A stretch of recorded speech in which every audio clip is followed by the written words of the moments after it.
Our merchandise is now available in our store. You can get playmats, sleeves, dice, coins, and tokens. Right now until the end of January, get 10% off of your order when you enter Mox Masters January at checkout.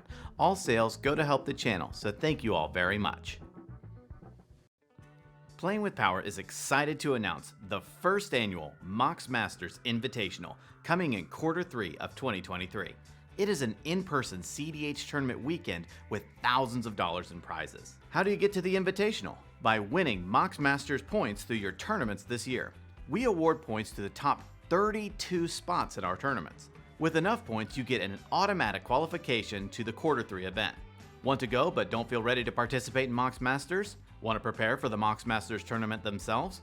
Our webcam Discord League awards Mox Masters points as well. If you subscribe to our Patreon at any tier, you get an automatic entry into our monthly webcam leagues. We award points to the top 10 of the leagues every month. January's registration is already open and there are still some tickets left. You can also sign up to our Patreon and start playing in the league right now. Thank you all for your support, and we will see you at the tournament. We have recently revamped our Patreon, adding a ton of new perks. We are introducing Patreon Webcam Playdays.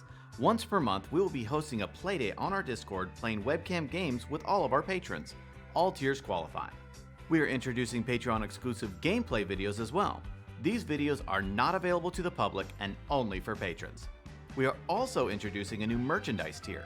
When you sign up to this tier, you'll receive a merchandise bundle with all kinds of Playing with Power goodies. This revamp is in order to give more to those who already support us. Thank you all very much for your support and sign up today. All right, welcome, welcome, welcome. It's been all day of some sweet competitive Elder Dragon Highlander here in the January Mox Masters event.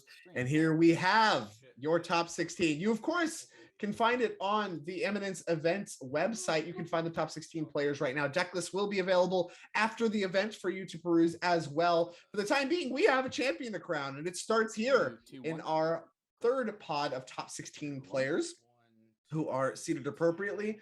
And we have in this pod a Krark Sakashima deck. We've seen a lot of that today. That deck's been very, very prevalent in cedh over the last couple of years and is kind of seeing a huge resurgence in a big way in this event. We're seeing a lot of it here. cedh, Weatherlight Captain, wears Rebel when you need her. This is a card she's a big fan of.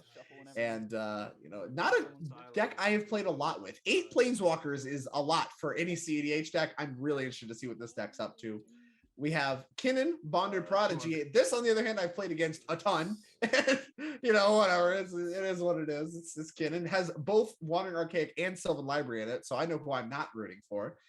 And last but not least, we have Krupp, I hope I'm saying that right, piloting the Wild Pile deck, which is very well known for being fairly win conditionless. This is not a deck that plays, I think, any combos. We have things like Coma, Cosmos, Serpent that we're trying to end the game with. Crom in the 98.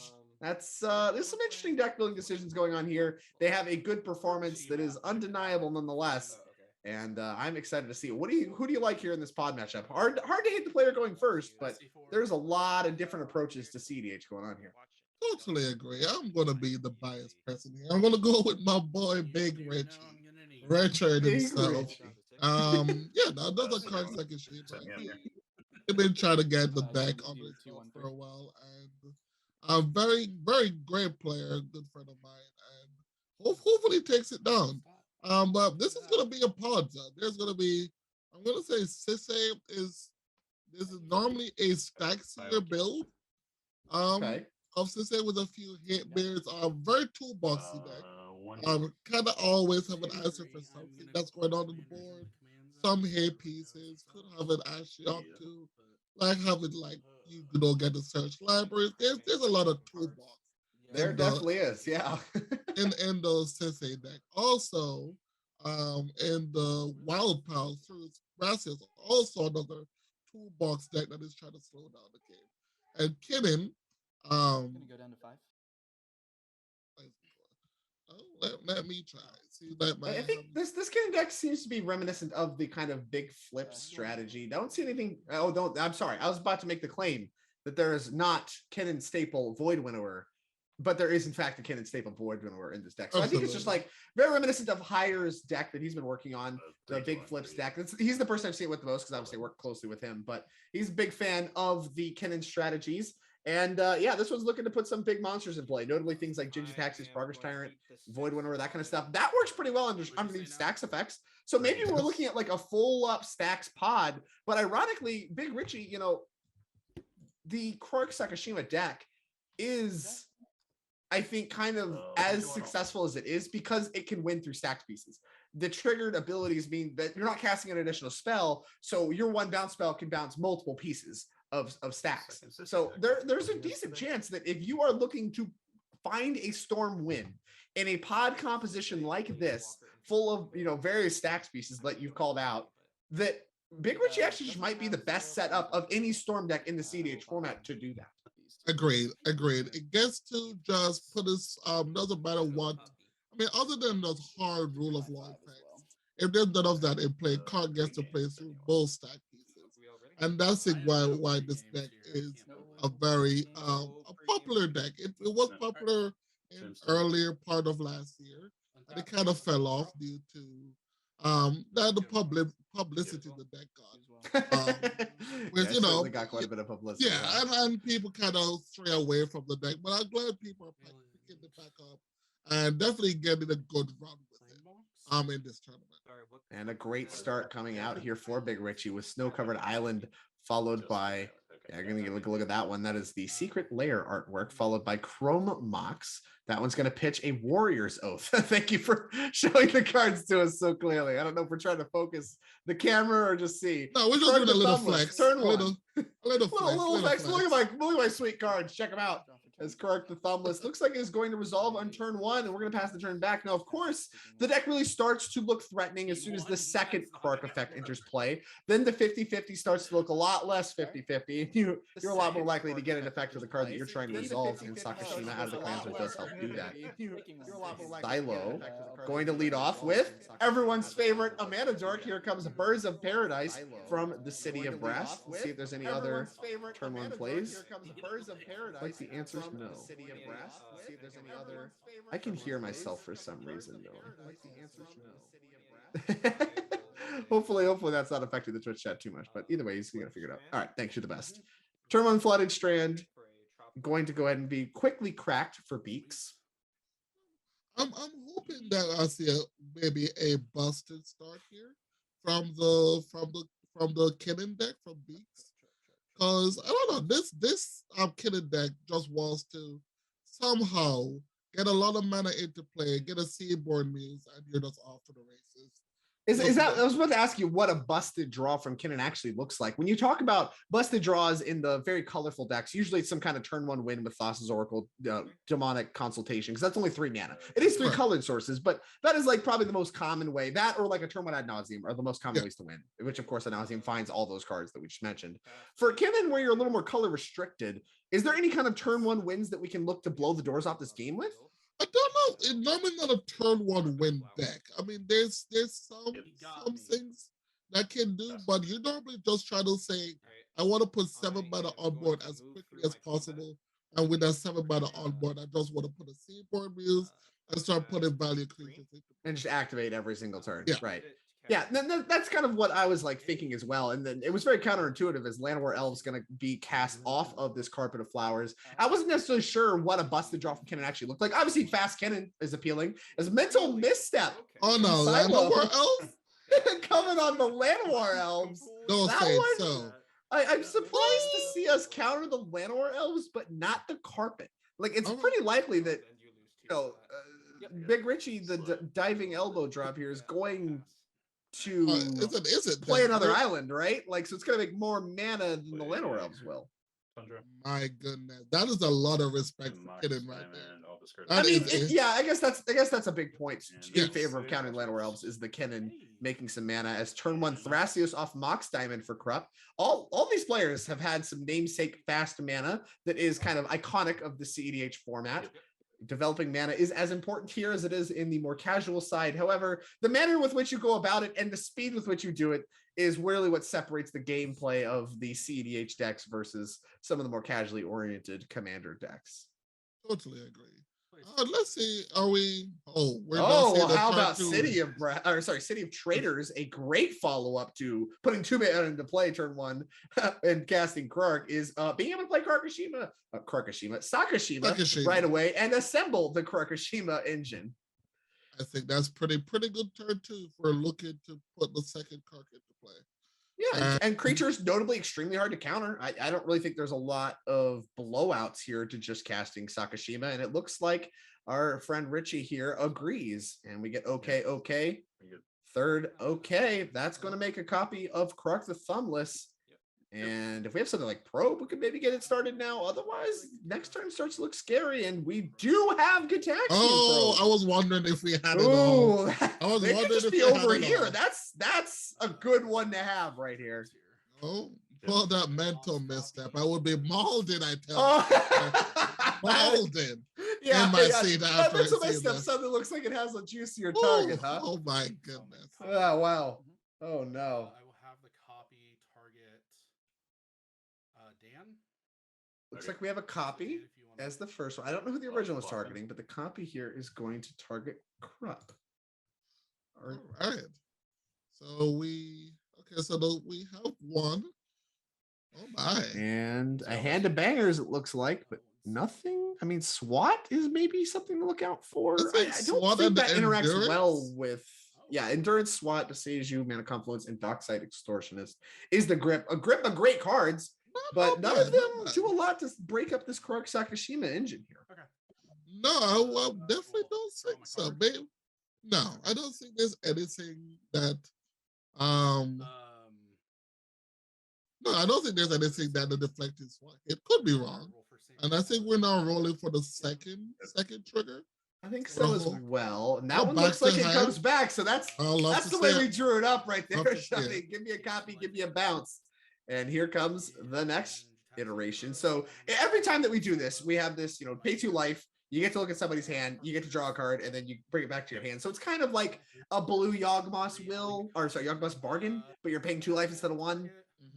It's very powerful, and then of course it'll eventually either get double bounced, or which is fine because you should recast it, or it'll get double cast, and then you'll have to draw a card. Well, actually, you get to draw. You draw 3. So I'm sorry, a free Ancestral Recall is going to have to be good enough, and we'll see if we can find some fast mana to keep the train going. Yep. Oh my goodness! And this is a turn 2 with attempt here. I mean, if nothing else, that's the beauty of this entire play, right? Yeah, yes. Sure, it could be a win attempt. That's the ceiling. The floor is that I just Ancestral Recalled plus. As we get a look here at Oko Thief of Crowns, looks like Mana Confluence. Yeah. Okay. Or City of Brass. I don't know which one that is. Pretty sure it's a Mana Confluence. I think that's the other art. Mana Drain. Yes, it seems like we're writing down the information. Is that the last card in the hand? Yeah, I think we've cast a bunch of the cards early on. So those are the 3 cards for Beaks. Shields down there as well. Let's have another look, see if the next Gataxian Probe is going to resolve. As it stands, SWAT the only piece of interaction at the table. So if we can assemble a kill, it might just be in the clear as long as you can beat a SWAT. Yeah, the Sakashima card trigger.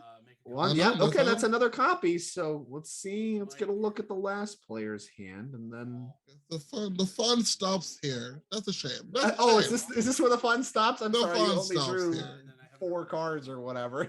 Sure. Sure. That's Where's another Dockside and Dothy Voidwalker? No second land. Silo on a really low mulligan.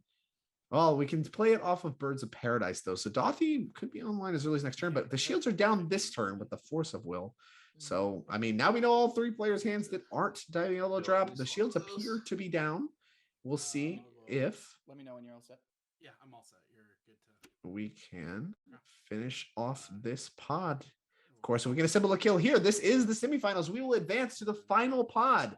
Should we win this one? If you don't, thank you for your time. You finished in the top 16, but you will not be crowned a champion. Like we got a little raid action here for 18 from Arena. Asian MTG, thank you for the raid. Thank you very much. Well, I mean, I guess we can. What can we expect here? Maybe we draw into fast mana. I mean, we've played a land, so yeah, it has to be either artifact-based fast mana or ritual-based fast mana. But ritual-based fast mana needs some base to go off of. Yeah, it looks like we're just moving to discards as impulse hits the bin. That's a good one. And there's not even a lot of rush. Like we've seen all the players' hands. There's nothing super like a Dothy Voidwalker. Like ooh, like I'm pretty sure the Krakashima could beat a Dothy Voidwalker. Yeah, that's the only thing you're hoping here that Silent doesn't draw a blue card for that Force of Will. Taking the one. Yeah, I think that's probably the big scary. Yeah, because the Force of Will into the deflecting swamp is kind of where the problem is. So this dockside does make a relevant amount of mana, but we do know that Silo's hand is actually fairly underwhelming. So unless like specifically a tutor or ad nauseum was drawn, this dockside is going to be a little tame. I think this might be, this is dockside into cedh, I believe. I could be wrong. Really? Unless the draw is just fire. Okay. I guess we respect the Dulcie. I guess the Dulcie is not a good bad action piece because you're expecting the card Sakashima to play some spells. Maybe you get something good. Well, you can't crack it right away though. So like you're not going to win any fights right now. You're just shutting off their graveyard, which they don't care that much about. Just shut off a few cards in the deck list. We'll see if they're even. I mean, where they're playing them. Is Richie playing these cards? Yeah, I don't see like a past in play. We do have a Finale of Promise. An Underworld Breach are the only two cards it shuts down. Those are big ones. Yeah, those are Underworld Breach, a big one, but you know, overall, it's not lights out or anything like it would be for some kind of graveyard-based combo. Definitely some. Like we have some Silo fans in the chat. That's cool. The fans coming out to represent. All right, are we putting a Kitten on the stack here? Okay. We sure are. Let's go turn on Mox Amber. 2 mana available, and we do know there's a mana drain, I believe. Definitely. There was a mana drain. Yeah. So if this Kitten happens, mana drain's online, thanks to our friend Mox Amber. I'm just gonna pass through phases and pass through phases past the turn. We're gonna move over to Krupp, our wild pile player. Their hand was also very good. We know Dockside among other cards. See if that's where they want to start this turn off. Definitely. I think you want to jump the Dockside. I mean, he doesn't crack the 2 treasures. And I'll play a White Plume Adventurer. White Plume Adventurer. Are you familiar with I'm no good sir. Initiative? No. I am not. I would like. Well, welcome. I have played against much of this card. I actually have a copy of the Initiative Dungeon right here. All right. So here we go. I'm going to get this pulled up. And the first thing is the secret entrance. We get to go look for a basic plains. Or no, basic land. They just grab plains in the legacy deck. All right. We're going to grab for a basic land. Reveal it. Shuffle library. There is a copy of the Undercity for our fans here. Yeah, this a card that I called as being irrelevant as in cedh, but game breaking in the legacy format, making its appearance here for the first time for me in cedh in Mox Masters, and maybe I'm just completely wrong about this card.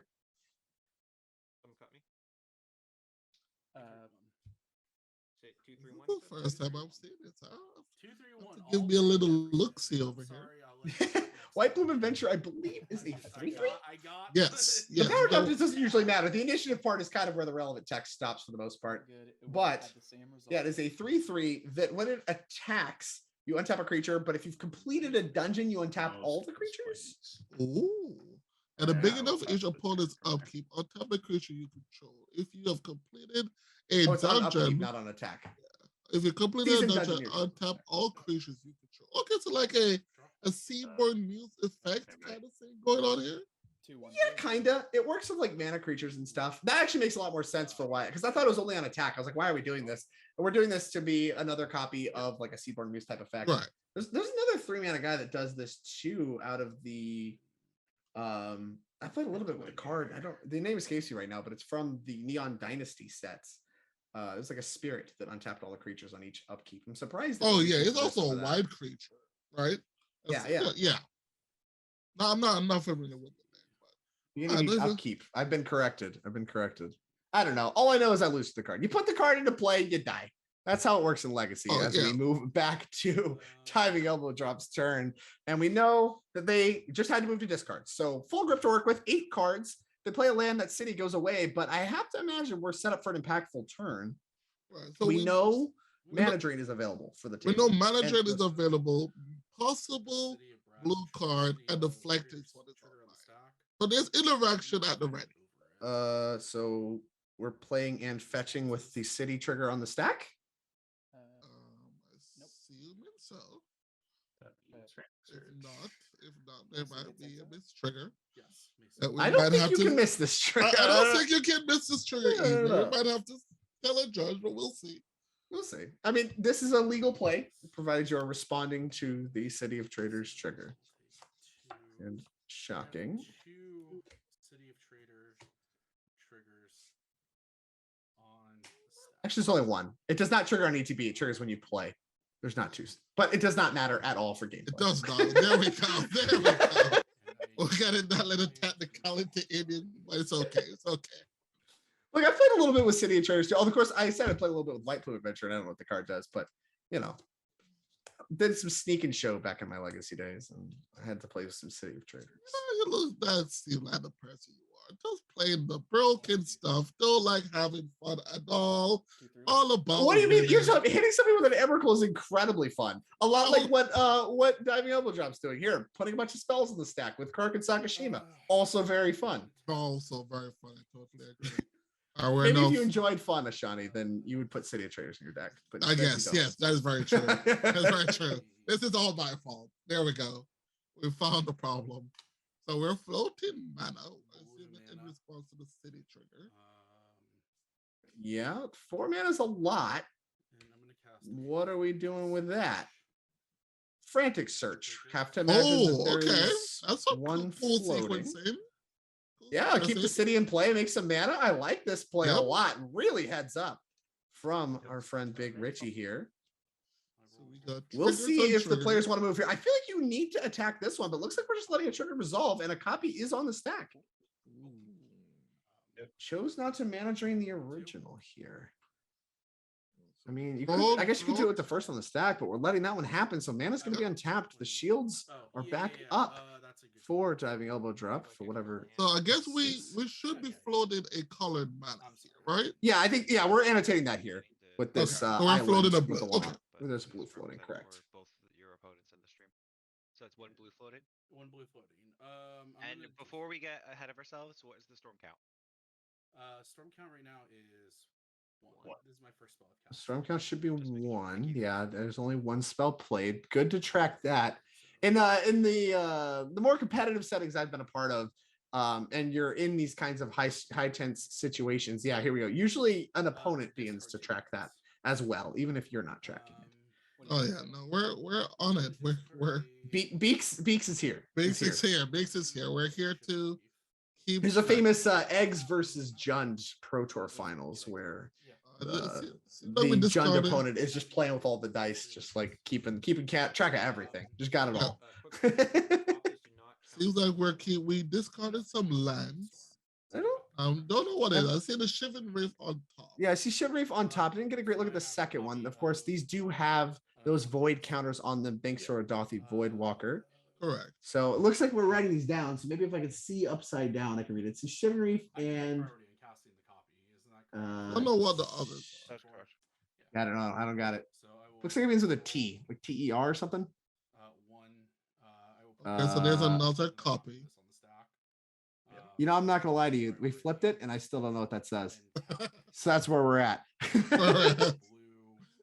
So we're gonna flow some mana here for the second copy on the stack. Yeah, another. So we're floating mana before the second Kruk trigger to resolve this Frantic Search, and all of this is above a City of Traders trigger. So this kind of just goes to show off the bat the kind of stack management you need to have if you're playing this deck. You need to kind of be very aware about what the stack is, how it works, and exactly when you want to do things. Because absolutely, being able to make mana with this City of Traders is a big part of what is going on with this Frantic Search. It's going to make a lot more mana thanks to our sequencing. Yeah, those for chat. Yeah, Diving Elbow Jump, Richie's responding to, as Drake said, the card trigger that's been on the stack from the Iron Mesa. And we're doing all of this in response to it, which is great. As always, a great sequencing, great heads-up play to net some extra mana here going into the turn. It looks like we got another copy. I mean, that's not great because ideally you'd want to kind of do the taxing probe thing where you get to do this. It's a free spell, so you get to do this a bunch of times. You'd want to do that like a bunch of times before you finish it. But I mean, another copy is still pretty good. It's That's just not not what we as good as it saw. sounds. We looking at 8 cards floating mana in between. I mean, listen, that's a good Siggers. I believe that's pretty good. Pretty good.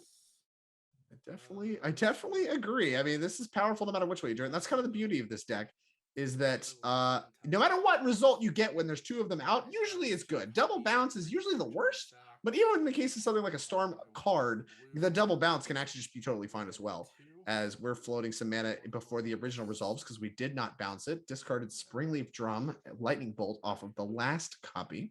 Okay. My goodness, that's a lot of mana. Yeah, that's just so much mana.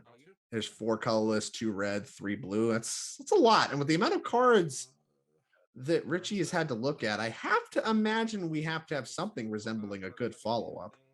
I mean, we discarded an Impulse. I'm gonna say the hand is stacked.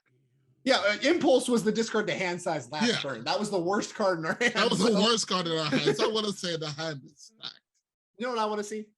What's that? It is actually just like secretly one of my favorite cards in Magic. I want to see a Mind's Desire, Shawnee. Are you a Mind's Desire enjoyer? Oh, Mind's Desire. Did we just discard a Mind's Desire?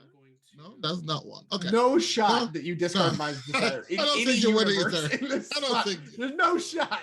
I totally agree. I don't think you discard that either. But no, I'm a big Mind's Desire. I've never truly resolved it. Oh no, that's a lie. I resolved it because back in my heyday, I was a Narset enjoyer. So Narset enjoyer, look at you. I would not put you on that one. Yeah, no, I guess it's kind of like Paco Halbany. It's just not exactly. Green. It's We not just like not great. Okay, all right. Strong words. Ponder the follow-up here. It looks like Void Snare and City of Traders and Frantic Search all hit the bin. I didn't get a great look. There had to be another card underneath the Void Snare, right? Because it was a Frantic Search. I just don't know what that card actually is. We don't know what it was. Okay, so we lost. We lost. Everything went back to hand off the Ponder here. Well, that's okay. That we spent 1 mana to make that one happen. So if you're gonna have a spell bounce back to your hand, it's probably the one you spent 1 mana on, not the one you spent 3. Correct. Totally agree. Like, here is Ponder again. We'll just do it again. We're building Storm Count. I guess it's like almost impossible for you to physically right. Beaks is thankfully keeping track of the storm here. There we go, up to 3. Opponents losing hope as we play, but I think there's still some Magic to be played. We still have a mana drain. We still got there's a lot of Magic to be played. We got a deflecting SWAT. We got work to do. There's Magic to be played. All right, so we have our first. We want a copy. Put a copy of the Ponder on the stack. We all pass. Look at the top 3. Maybe take a little shuffle. We don't like what we see. First copy resolving here. Now we're kind of beginning to get taxed on blue mana. So I guess if there's going to be something that's like a fail rate here, the getting taxed on blue mana and like not having a payoff piece yet is going to be kind of the thing that you would expect. Because right now we have 6 colors, we have 2 red, we got 2 more red sources dialed up and all that stuff. But most of the rituals are red. Yes. So the real tax here is, can Richie find a win with sufficient blue sources before he uses all his blue sources, just trying to cast Ponder over and over again or whatever, right? Right. I mean, we saw, I guess from the Ponder we saw, we liked what we saw, so we drew. We liked what we saw. So, like I said, I have to imagine we like our chances of winning this game as the last blue source is getting out of here. And Phantasmal Image, the play. Have to imagine this is going to be a dockside. The rest of the creatures look pretty bad. So Dockside, I think they will crack the treasures here. How about a Force of Will pitching a Kinnan Bonder Prodigy from Silo? All right, so we did draw. Yeah, we did draw a blue card. Now that adds a 3rd piece of interaction. We know there's a mana drain. We know there's a SWAT. Paxton Negation is going to be the follow-up, and I have to imagine that someone's going to want to interact with this. Pact is a good one to have with cards like a sheep. I would prefer a Fierce Guardianship as the one to have. That's just the best one, right? Yeah, just do this best. All day. Here we go. Yeah. Oh, the pack can get a little sketchy here. And you don't have the money to pay for it. I think at the point at which we have put this spell on the stack, we're declaring this is the last turn. Yeah, this is the of last Richie's turn, game. correct. This is the last turn of my game. Whether or not I win or lose, this is the last turn. I'm done after this. So we'll see how the players want to respond. We do know. In fact, I think Richie knows too. The SWAT is still in play. The mana drain is still in play. And the mana drain is still in play. If we're fighting here, you're either hoping the players don't fight over it, and you get the pack back in hand to live another. Well, the thing is, what you can do if you're the player with the SWAT. Now, the other players do not know there's a SWAT in play. Only Richie does. So what you can do is you can let a bunch of triggers resolve or whatever. You can let like a first trigger resolve and then SWAT that trigger to the original. And then if there's a bounce, you're in the clear. Ooh, true. So you kind of get it all. But the problem is if it's a bounce first and then a copy, you get really punished for that. So yeah, I think the best play probably is this, where you just mana drain the original, but then you have to use the SWAT 2 in order to force everything through, because this, like, unless it's double bounce, the SWAT is not, or the SWAT's going to be able to take care of the rest of it. And there's still gonna be one left over that you do need to answer. Do you mana drain the pact here? You just go after the image. You go after the image, right? Yeah, okay, that's right. Keep thinking mana drain's only an instant sorcery. Correct. You're just gonna go after that, and then the pact happening actually is just great. But actually, I don't know. It's still kind of a problem, right? Because if the pact goes back to your hand, then yeah, like the pact just went back to the hand, and now we just know there's a face-up pact for whatever the next thing we try is. Oh, yep, that's true. And then one more roll. I don't know. That's a tough spot, and this is why Karkashima, I think, gets a lot of its wins. Is who knows? You know, exactly. Richie probably knows. The rest of us at the table here, even me in the booth, I don't really know the best way to approach it. I probably would have spent some more time talking about it than these players did. But like going after the original looks attractive until the pact ends up back in your hand. You're like, well, shit. The next thing they go for, they just have this pact dialed up. So now what? And they don't even have to pay for the original pact or anything. Yeah, right? yeah, exactly. So the only thing that is live now, since we know both interaction is out, is the deflected swap. And Richie has the pact for the deflected swap. True. But one pact, the copy of the pact resolved, hitting the force of will. So he immediately already has a pact to pay on his next turn. All right, so now what? Now we have a ponder follow-up. So the key thing I want to note here is that what I mentioned earlier, where you are very liable to get taxed on blue sources in order to find a payoff, is at play here. That dockside, that's what that represented. That dockside represented, even if it was going to be some grand 10 treasure dockside, it represented more shots at blue sources, converting your red and colorless mana into more blue mana to keep going. And so the players, I think, very smartly are trying to tax the blue sources from Richie to try to give themselves at least another turn to try to get something going. I agree. I think, even though I think the deck, I could be wrong, is predominantly red. The blue spells are important to keep to get to the final. Yeah, the deck is definitely predominantly red. And like something like Light Up the Stage is really, really good at just getting things over with quickly because it's a cantrip that's red. But a lot of the times, if you don't have it all rolled up yet, you just have some red rituals. You don't really want to start firing off your red rituals without knowing you're going to go for it. And you have to use the blue cantrips in order to find some kind of payoff. Find your finale, which in this case doesn't work. Find your, I don't even know, grape shot.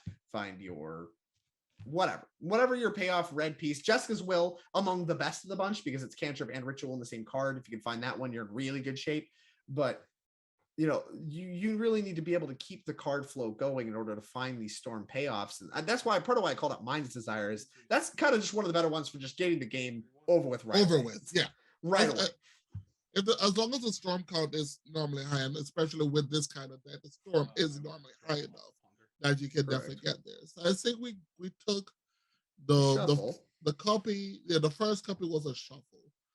Draw a random card, and then we have a second card trigger should be going on the stack.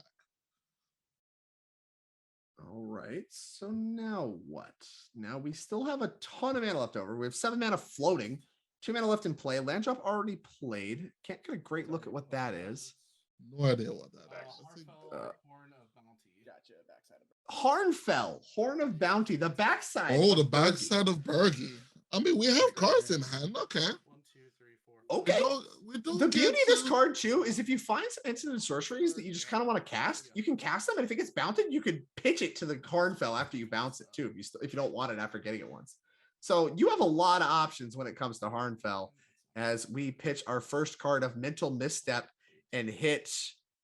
Didn't get a great look at the second one. I saw Final Fortune. I didn't get a great look at the other card. All right. Harnfell is pretty spicy. I don't know if is that a mainstay in the card decks.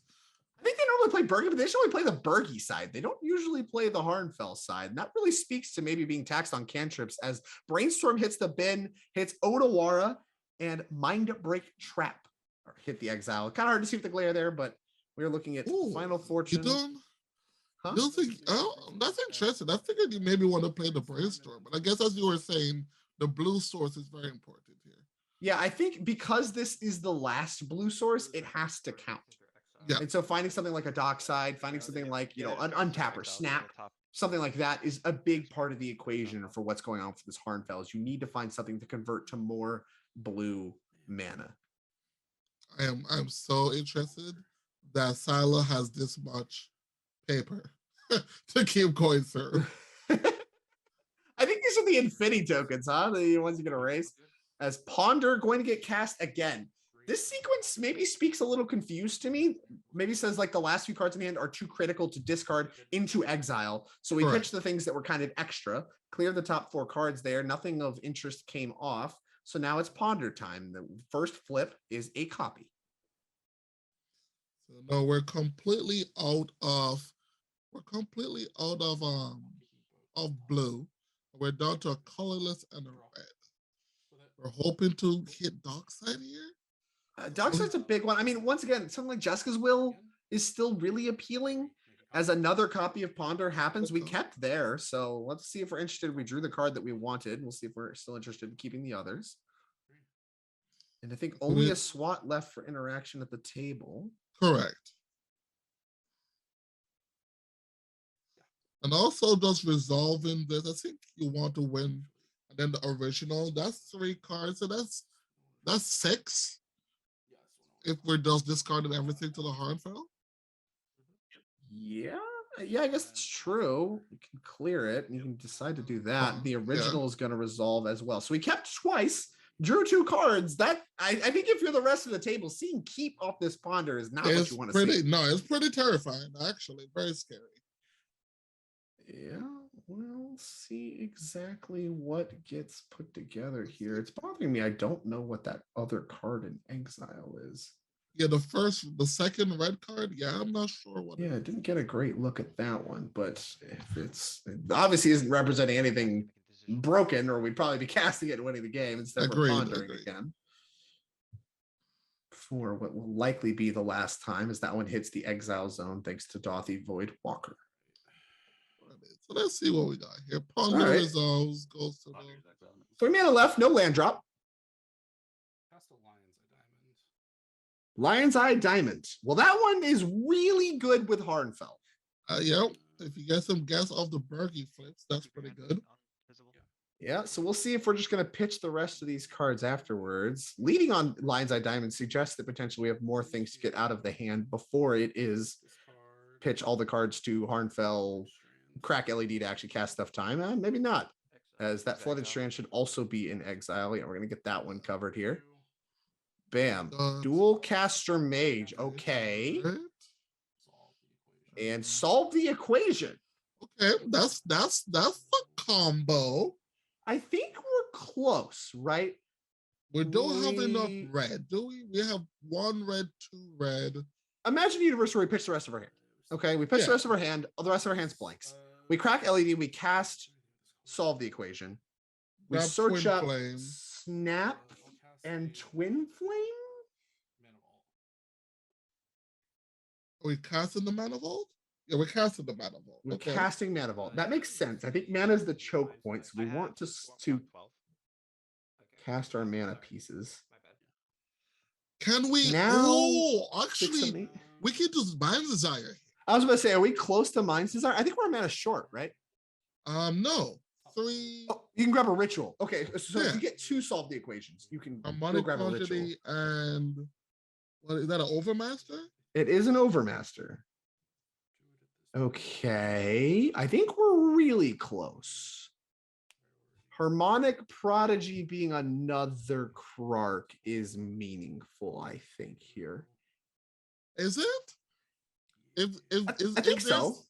If we decide that the play is we're going to solve the equation for snap, I think it definitely is. Okay, yeah. There's more than there's plenty of creatures to target to start untapping your blue sources. Go ahead and discard pact negation. Oh, I think I just like seeing The pact hits the exile zone. Okay. Brain freeze. Okay. Windfall. Windfall. That's good. Well, that one's really good with Harnfell as well. You know, all these cards are really good with Harnfell. I'm beginning to think this Harnfell card's kind of good. What do you think? Oh. I mean, it's showing up here. It's showing up pretty well here. There's not a lot of cards in hand. Sela has no cards in hand. Biggs has 2. And I guess we're on crop. I don't know how much crop I did have. Maybe. I guess if you grab something like Snap, SWAT comes into the equation, but we have other things going on. Oh, yeah, because you still, if you remember about the SWAT, Snap can't get there. Yeah, but I mean, I have to imagine Richard remembers.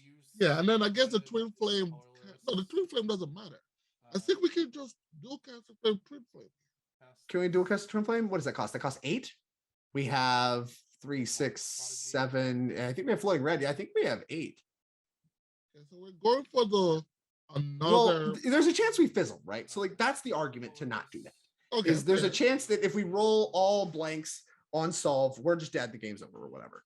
So instead, I think leading off like this, like I said, I really like playing the Harmonic Projects. I think it's meaningful if we decide we want a more deterministic kill. Which, oh, there's a Twin Flame in hand. Is there? That's a Twin Flame, I think. Don't let my body be this way. So yeah, you just need a Twin Flame, one of your creatures, crack Lionside Diamond for the mana you need, and you get to cast Dual Caster Mage, and we are Dunsky Poo. Now, the SWAT disrupts that. Card was Twin Flame. Hold priority. Sack Lion's Eye Diamond. But Twin Flame has to target a creature he controls. So the deflecting SWAT doesn't. Oh, but the Krark triggers save the Krark you, right? triggers goes over the top. The Krark triggers. So yeah, with the Krark triggers in the stack, we're Dual Caster Maging. So that way, if you swap the copy made by Dual Caster Mage, the original, the other copy, as long as the Krark triggers will save you. Yeah, as long as he wins the. As long as you win one of the 3, 4. I'm sorry, one of the 4. So you have a insanely low chance of dying. Here we go.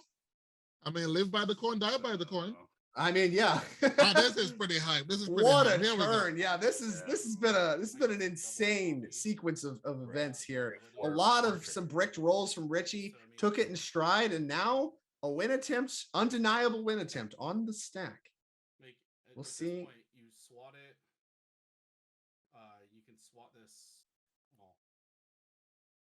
He can swat it. Like he can swat it. The Dual Caster Mage, if the Dual Caster Mage resolves. There's 2 separate triggers. As long as the card trigger resolve, he should still get. Also, Dual Caster Mage has 2 triggers thanks to Harmonic Prodigy. Does that matter? That doesn't matter, right? Does it matter? I don't know. I don't know if it matters. I don't know. I don't know anything. I'm gonna stop acting like I know things. We're just gonna see what happens. We also have but it's the excitement of it. This was a great. Even though the time, it ate up a lot of time on the clock, we did make a lot of. It's whatever. You can eat up all the time on the clock if you want. If you win, absolutely. If you're just winning, yeah. I mean, people got to see you play Magic. I mean, we did Dirtle for a while, but we got there. That's what makes it exciting, Ashani. That's the thrill of it. Look at all the dirtling that had to happen. All the spots you had to get lucky in order to get there. You know, people don't like watching others play Magic. I do, Ashani. See, this is exciting to me. It is exciting. It is great. See, get me, Ashani. Maybe you should try Krokushima. Instead of tuning it all out. Let's calm down. I can't put my own self to sleep. I can't put myself to sleep. I'm hellbent. Yeah. And do you have anything? No, I'm already passed. All right. So crop. Yeah, so it's funny. They're all talking about who has anything. Richie already knows the answer. He's Richie probed already knows everybody. the answer. For Richie's sure, he like, knows the answer to You this have to question. deflect this one. Does it matter? I don't. think You're it look. does. If I were Richie, I'd be like, look, you're the only one with the SWAT. Cast it or don't. I don't care. I think this works no matter what. All right. Yep. Thanks, guys. Yeah, I mean that's it. Oh, SWAT that's doesn't even it. work, right? Because the dual caster harmonic prodigy, right? You get It's- 2 triggers. Bam! You copy it the first time. I don't care what you SWAT. It doesn't matter. The second one's gonna make a copy, and we're gonna go from I there. think they should have called a judge just to be clear on that, but I think it works the way it says. Good game. I don't know. Yeah, you can call a judge if you want, but I believe him. I'm reading the cards in front of me, and harmonic prodigy plus dual caster mage plus twin flame. That does what we want it to do, and that's gonna wrap it up. Clark Sakashima in the first seed. Richie will Let's advance to the go. finals. Big Richie Richard. Let's get it. Let's get it. Yeah, that's some insane magic to see, and that was really awesome. I mean, it's hard not to root for an Is It Storm deck, so I'm giddy.